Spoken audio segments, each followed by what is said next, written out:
Deal with the European Union. After months of tense talks, the two sides have reached a framework for a deal ahead of President Trump's August 1st deadline.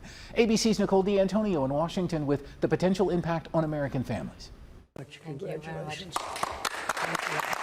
This morning, the U.S. and the European Union reach a preliminary trade deal after a high-stakes meeting at President Trump's golf course in Scotland. The full details are still being worked out, but the deal calls for a 15% tariff on most EU exports to the U.S., with few exceptions. This is probably the biggest deal ever reached in any capacity, trade or beyond trade. President Trump says the EU, which is made up of 27 countries, will also buy $750 billion in American energy and invest $600 billion in the U.S. And he says there will be no tariffs on American exports to Europe. The president of the European Commission calling it a huge deal that followed tough negotiations. It will bring stability.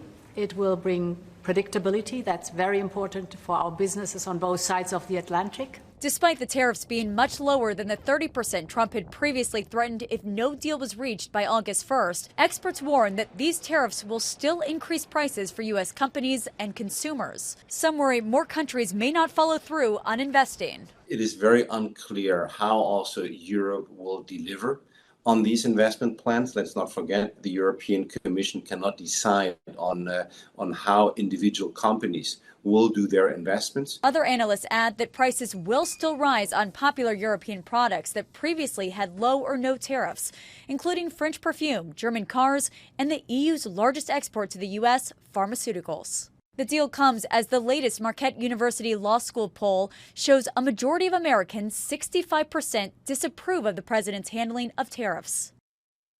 President Trump will meet with the British Prime Minister today in Scotland to finalize a trade deal outlined earlier this year. At the same time, U.S. and Chinese leaders are meeting in Sweden for more trade talks and are expected to extend the current pause on tariffs. Nicole D'Antonio, ABC News, Washington.